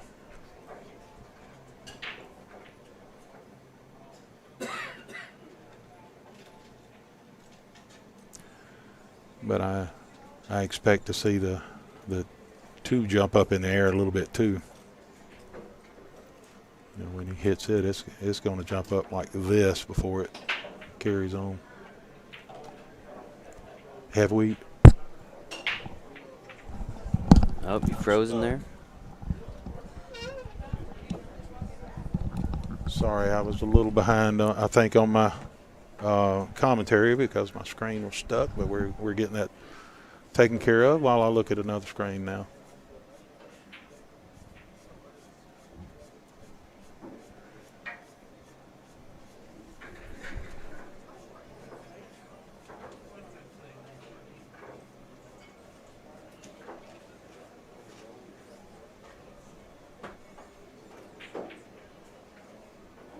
Jason Sheerman at the table here, pondering what to do about this 2-ball. Yeah. Do you know if he can see it directly? It looks like he can by the way he's approaching it. I think he can see it directly. What to do with it is another question. Right. There you go.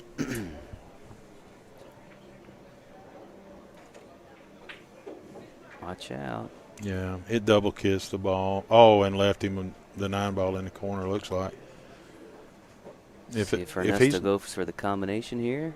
Yeah, if he's not sure he can make it, he'll just make it in the other corner and make the 2 in the other corner and play shape. But he feels good with it, looks like. And actually, both of these balls might go.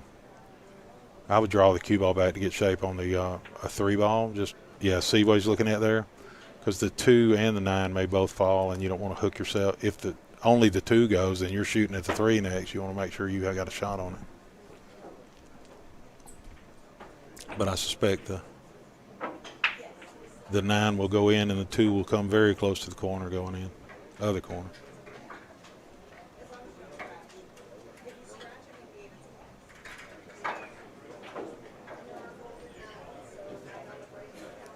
Two 9 combo goes, and just as you said, the 2 and the 9. Yeah, but you see where he left that cue ball? That was pretty dangerous right there, because if he'd only pocketed the 2 and not the 9, he would have been hooked. That'll give Ernesto another 1-game lead. 5-4 in this race to 7. Takes advantage of the scratch by Sheerman. Ernesto will need to either draw the ball just a shade more, or probably draw the shot. I would suggest drawing the ball just a shade more, just to get it out of that traffic, because he's almost scratched in the side a couple of times due to traffic hitting his cue ball toward the side pocket.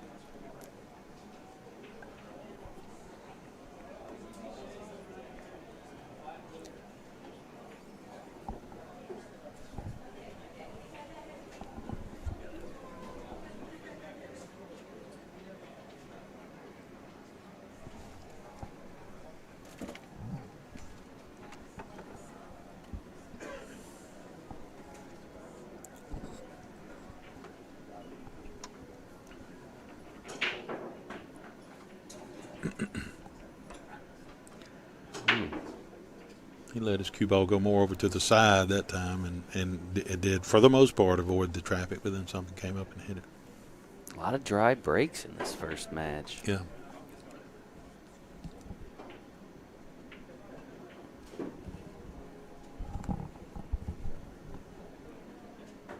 That's one thing when using the template instead of that rack. When using the template, you hardly ever see a dry break. Right. They make that corner ball in the pocket almost every time. Yeah.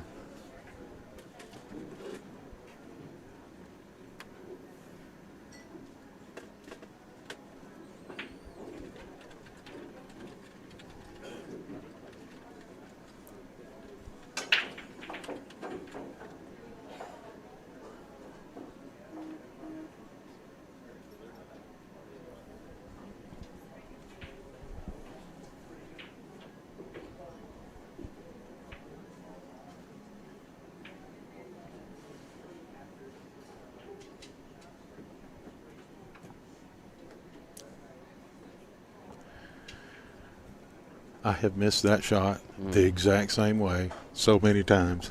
I don't know what it is, but there's some kind of tendency to overcut that shot. I need to put it on my little list of things to practice because I have done that exact same shot. Missed that just the same way.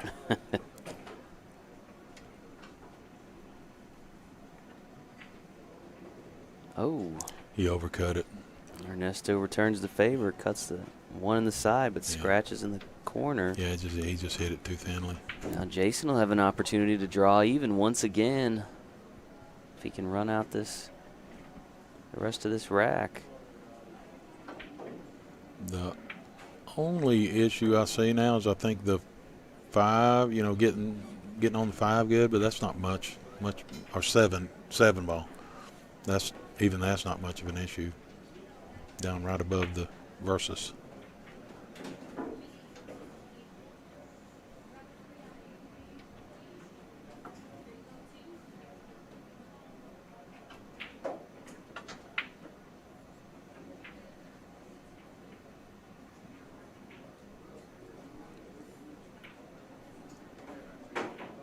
Yeah, this is pretty straightforward. He's just got getting from the 6 to the right place on the green 6 down there to the right place on the brown 7 down here.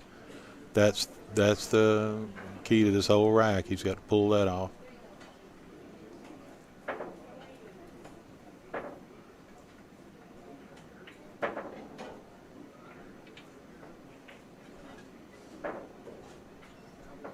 Pockets at 3 in the corner. Turns his attention to the pink 4 ball in the opposite corner. Yeah, this is where things are going to get interesting. Yep, this is critical right here to get keep an angle on this green 6 to make sure that he can easily float down to the 7 ball at this end of the table. He's looking at that now because it is critical. He wants the exact, or not exact, but a good angle. A lot of people try to get straight in. That's no good because if it's straight in, you can only go forward or backwards. This is good. Yeah, he just needs a little bit of top on this ball, and it'll go right where he needs to, around that first diamond where he just stood. He might need a shade of right, but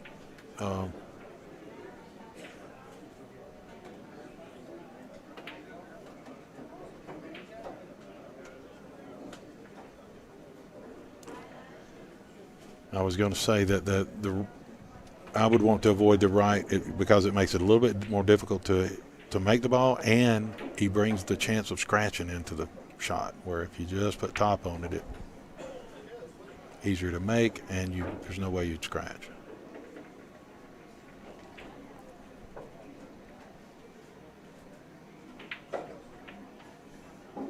Just a little bit of left angle, just come back out. Yep.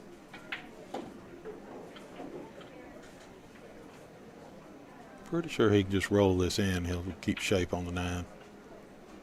He may want to hit it harder and go back 2 rails, but you don't want to get hung up on this side of the table and not have a good shot on the 9 into the corner. Looks like he's playing a stun shot here, so it'll spin backwards until it gets right at the 8 and then stop. It'll slide. Yep. That's a stun shot when it's sliding, when it makes contact with the object ball. Once again, we're all tied up. Yep, 5-5 This now, and a race to 7. battle. Yeah. Sheerman will have the break. And what did I say last time about Sheerman breaking? I said he would be a little bit more careful, I think, with the cue ball.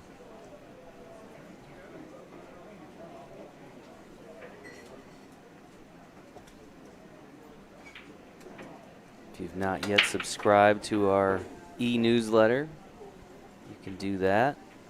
Lots of great information, instruction, all kinds of stuff that you get through that a couple of times a month.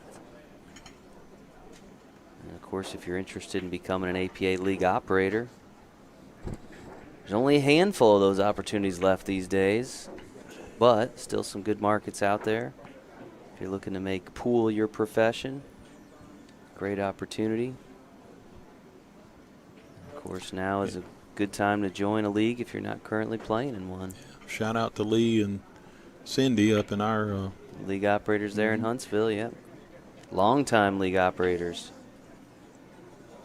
Particularly Cindy. She's been doing it longer than I've been with APA. Yeah, she and her husband were doing it when I started back in about 1990, I think it was, when I started up here. I actually started in Mobile in the Bush League. Roger? Is it Roger? Yeah. Yeah. Passed away several years ago. Yeah. I started in the Bush League, and I think it went from Bush to Camel to APA. Bush to Bud Light to Camel Bud Light, to I forgot about that. Or not Aramith, but Amberbach to. Wow. Yeah, we've had a lot of different sponsors over the years.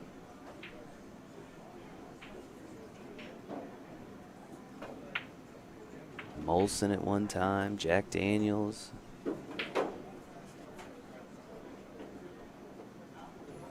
But originally the Bush Pool League, that's where it all began. Yeah. Yeah, I was a 7 down in Mobile, and when I came up to Huntsville, they started me as a 4. I told them I'm already a 7. They said it doesn't matter, you're in a different. So, okay. That was a very good shot right there. Oh, there's almost no way out of this. As far as hitting the one, very low chance of hitting that one ball. So he'll probably try to figure out how can I make it as tough as possible for Ernesto to run out instead of, well, he looks like he's trying to kick the one ball. It just seems like it's very tough.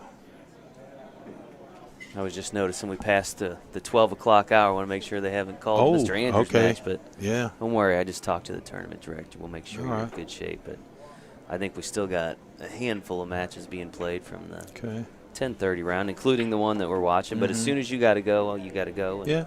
If they call me, I'll go. And it's going to be tough to leave this match, though. It's a pretty good one to watch, isn't it? Yeah.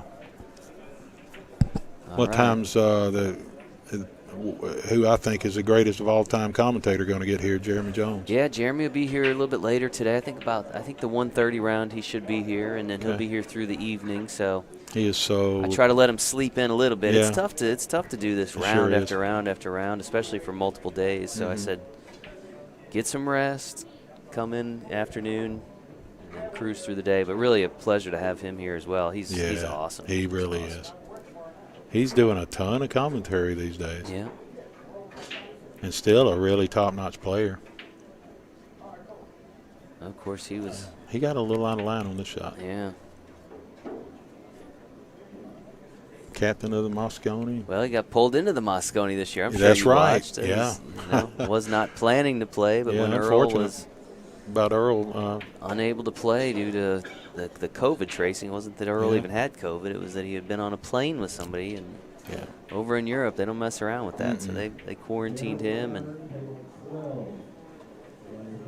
Jeremy competed quite admirably. Of course, that controversial moment when he asked for the ball to be cleaned and the shot clock went off, and but he handled it with a ton of class. He did, as you would expect. He's a very Jeremy's classy person. Guy. Yeah. Oh, Richard, they're calling you, buddy. Okay. Go well, get I gotta on go. it. I enjoyed it. Yeah, Jason. absolutely. Thanks Richard Andrews, appreciate you joining us, and good luck in your first round. Thank you. We'll be watching you on the bracket. Great. CompuSport.us.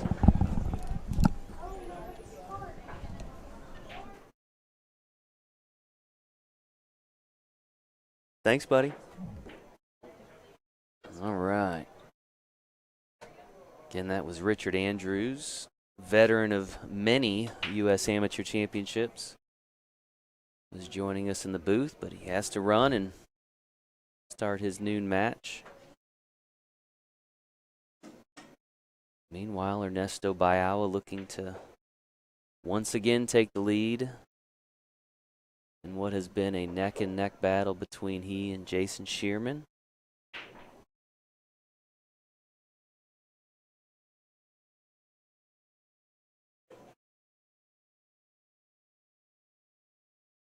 We will have another match shortly after this one concludes from the 12 o'clock round. Do not have that information yet on who we'll see.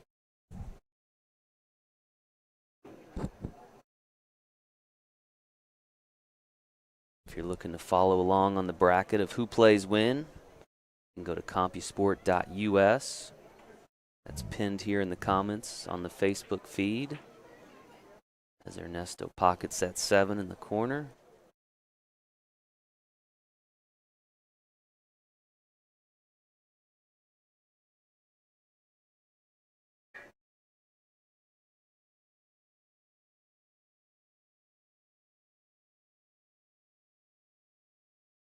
The 8 in the side looks to be in good shape on this 9 ball. This would give him a 6-5 lead and put him on the hill, needing just one more game.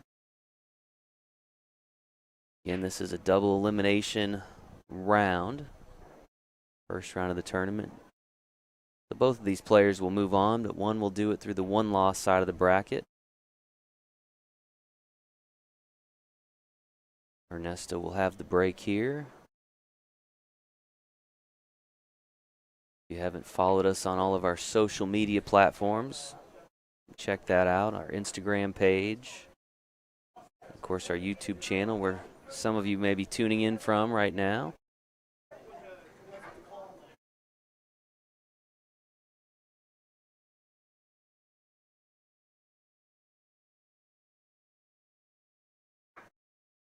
Jason working on that rack. Shout out to our friends at Pool Dog, our presenting sponsors of all of our coverage of this year's U.S. Amateur Championship. Without them, we could not do many of the things that we do here at this event or our events in Vegas. So if you're looking for billiard accessories, check out our friends at pooldog.com. Like we're ready here. Ernesto with the break.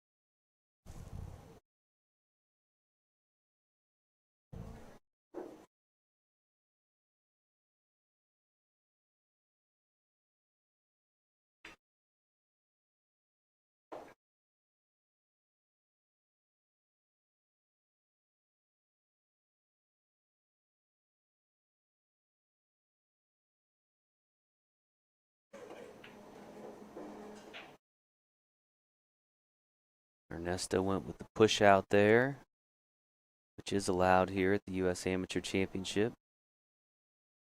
Jason deferred, giving it back to Ernesto. We'll try to find a path to that one ball. Again, Ernesto on the hill needs just one game to take this first round match.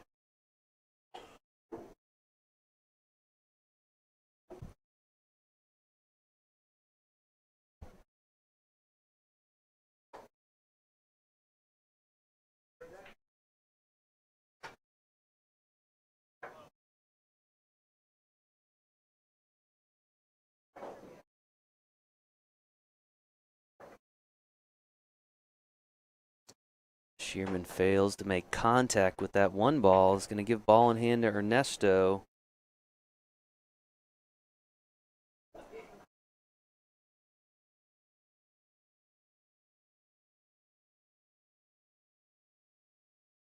Who has a lot of room to work here. Again, can finish off this rack, he will advance through the winner's side of the bracket.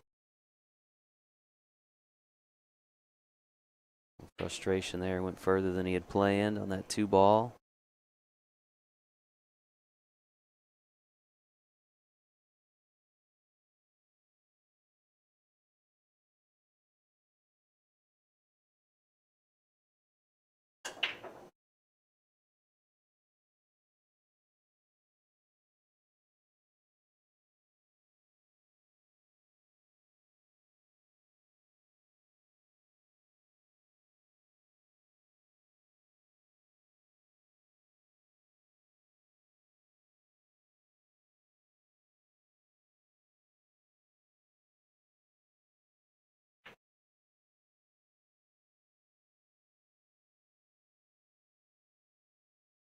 Pockets that 2 in the side.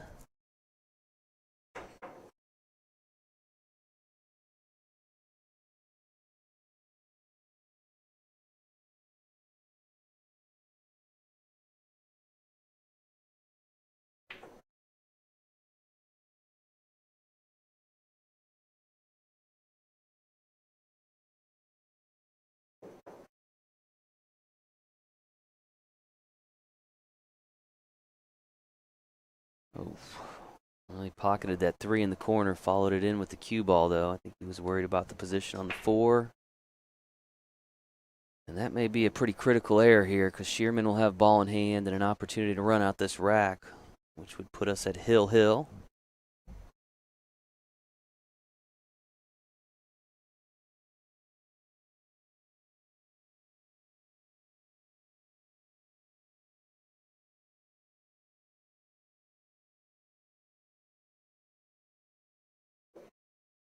4 in the corner there for Jason. As we've mentioned, Jason is the defending U.S. Amateur Champion.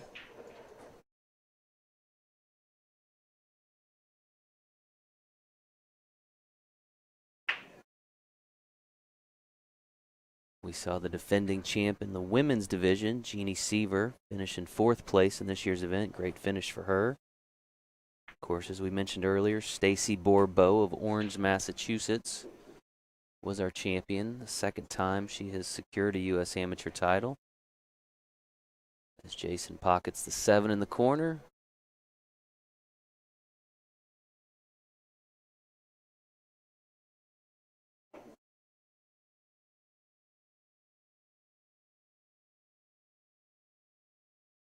Eight in the side, turns his attention to that 9-ball. That would put him on the hill.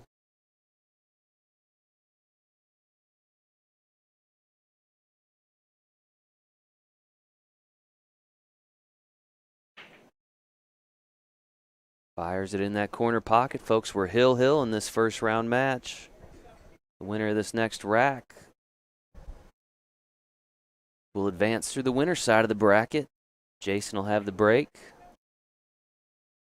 Again, if you're interested in competing in next year's U.S. Amateur Championship, the entry window is now open on our website. You can go to usam.poolplayers.com and sign up for a preliminary round, which will be held in the fall.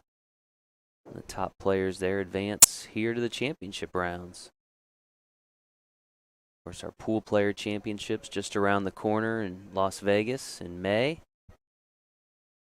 Looking forward to seeing everybody back in Las Vegas, which I understand has just eliminated their mask mandate. I'm sure that's going to excite a few of our participants and probably some of our staff as well that were asked to enforce those mandates last year. Not a lot of fun in that, but appreciate everybody being so accommodating.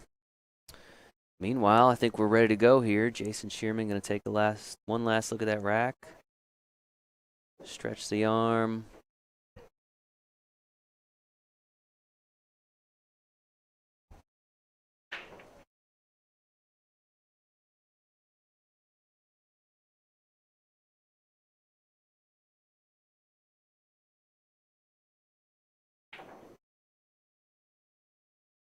This will be a fitting end to what has been a fantastic match to kick off this year's U.S. Amateur Championship.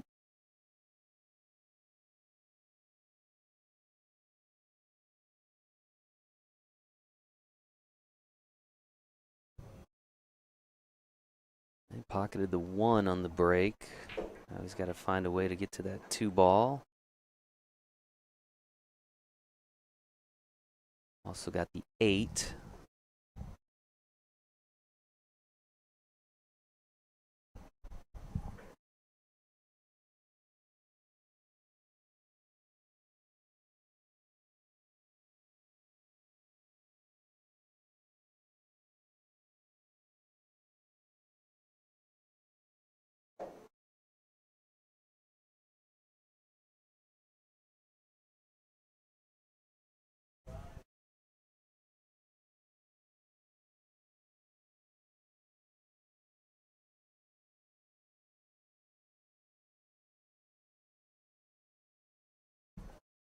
Jason out of Port St. Lucie, Florida.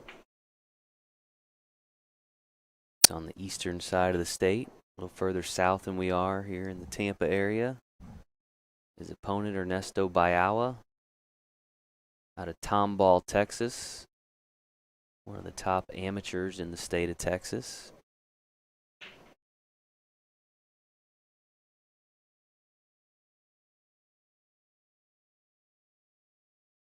Of course, both players having the distinction of won this title. Ernesto in 2011, Jason just last year.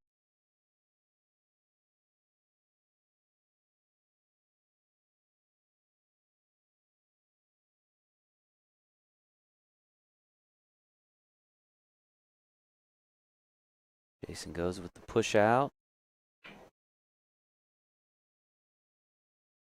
Ernesto taking a look at it, deciding if he wants to shoot it or give it back to Jason.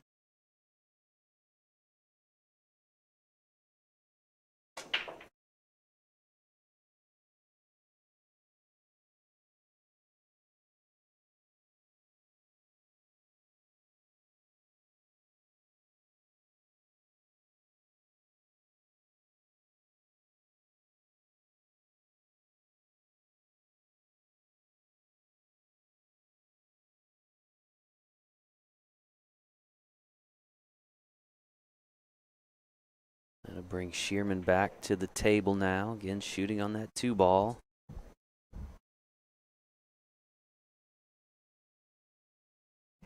See that 7 ball up top blocking the pocket there.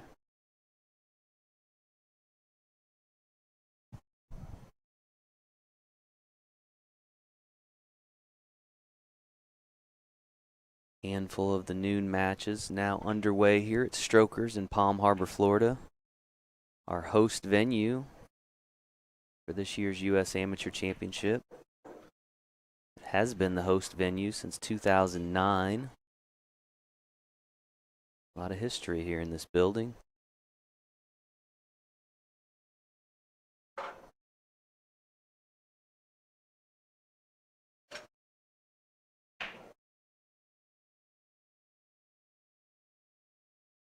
And we'll see who can solve this puzzle first with the 2 ball. Likely to go a long way in deciding the outcome of this match, which has come down to this final game.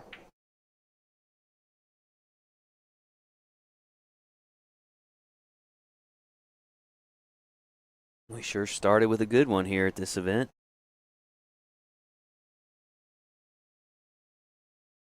I don't know what match we'll have next, but it's going to be tough to follow. Again, we are tied at 6 games apiece in this race to 7.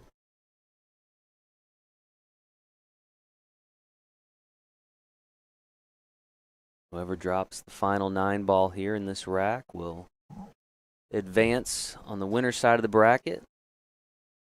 The loser of this match will have to navigate through the 1-loss side. This is a double elimination tournament.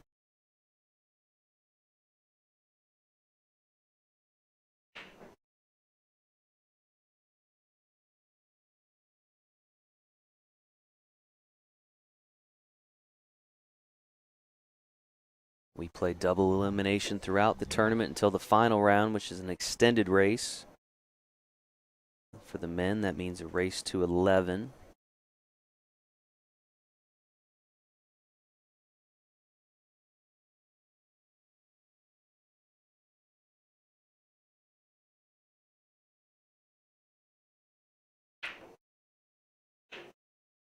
Sheerman plays safe there. Looks like Ernesto might be able to see that 2-ball.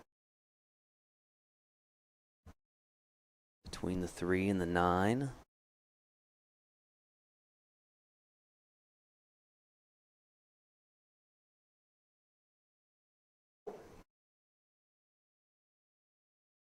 Not only can he see it, but he pockets it in the side.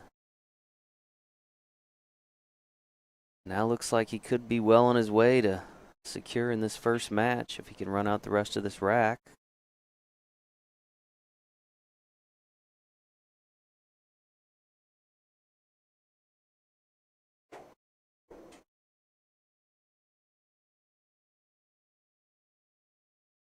Pockets the 3 in the corner.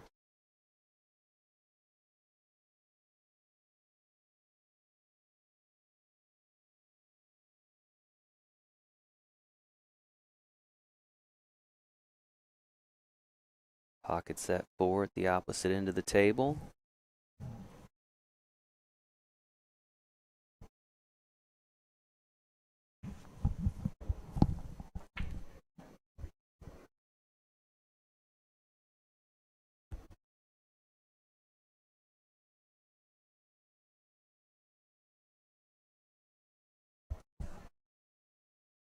Alrighty, I was just told due to the length of this match, we will not have a 12 o'clock round on the stream table.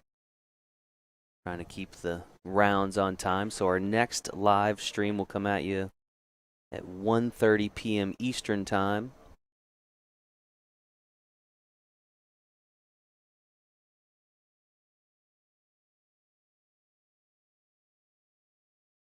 But here on the main table right now, Ernesto Bayaua looking to finish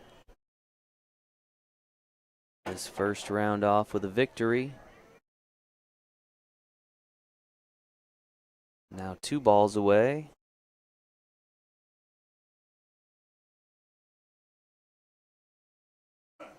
Seven in the corner, and just the 9 remains now, folks.